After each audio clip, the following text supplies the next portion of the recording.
Pay close attention. What you're about to see is Bible prophecy being fulfilled.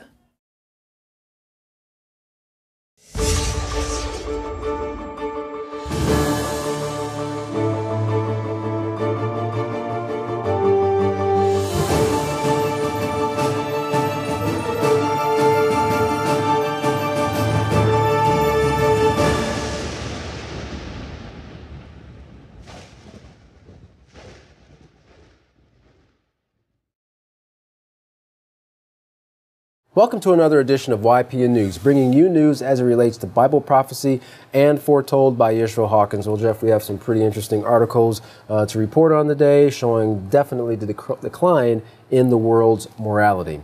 The question I want to ask you first is just how addictive are video games? Well, that's been the question for many years. Well, in Citrus County, Florida, investigators say a 24-year-old Cody Wygant admitted to killing his 1-year-old son, Damien, by suffocation because Cody wanted to continue playing video games. Citrus Sheriff Jeff Dawsey said it's inconceivable that a father could kill his infant son. It just baffles the mind. Our only sense of relief now comes from knowing that we did exactly what we needed to do to bring justice to him swiftly. Our prayers go out to those who knew and loved Damien. Now, Wygant is scheduled to appear before a Citrus County judge very soon. Very sad.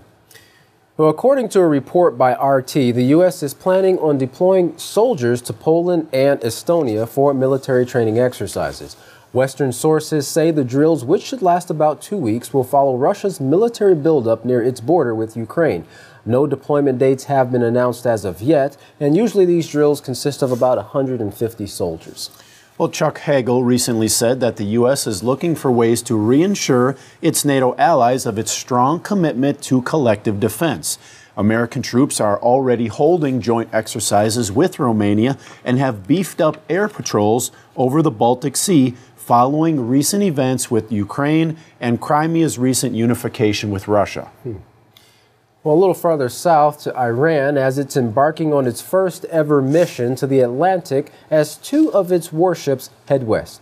A Fox contributor and former ambassador to the UN, John Bolton, had this to say regarding the matter. He said, as the November agreement from Geneva takes effect, that agreement represents a significant victory for Iran. They've made temporary, easily reversible concessions on their nuclear program, and they've broken through the Western regime of international sanctions. Now, Mr. Bolton continued, the sending of these 2 warships by Iran is a political signal to the United States and to other countries in the region that Iran feels good and is trying to project power. I think this is something that we should take very careful note of. They do not feel constrained by us, referring to the U.S., or now by the international sanctions. Apparently, that seems like a very bold move on Iran's part. Russia is protecting their military interests also. Sevastopol is home of the Black Sea Fleet for the Russians. It's their only warm water port. All other ports are located in the north and are often not accessible because of the ice and so forth. Sevastopol is important because it gives them access to the Mediterranean and then out to the Atlantic.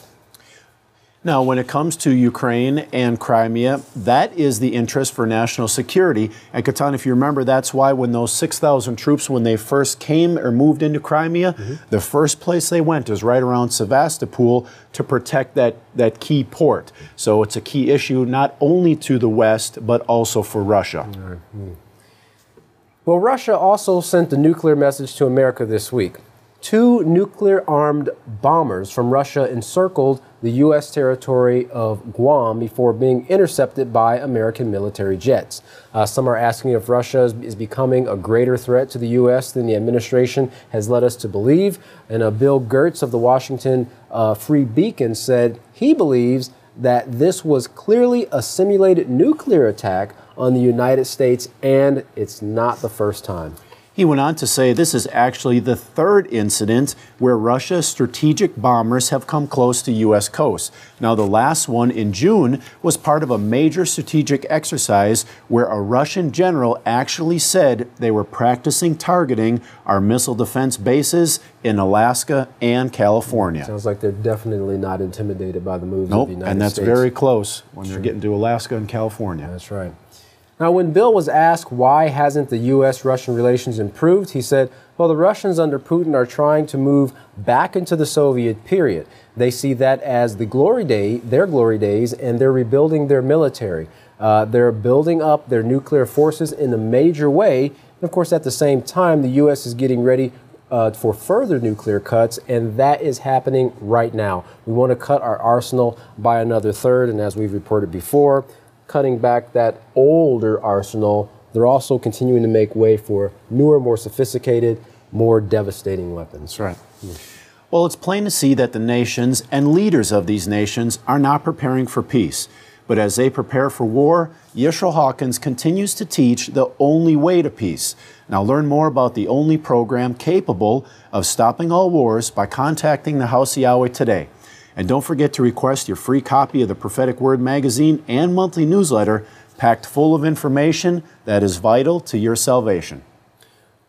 To contact the House of Yahweh, you can write them at the House of Yahweh, P.O. Box 2498, Abilene, Texas 79604.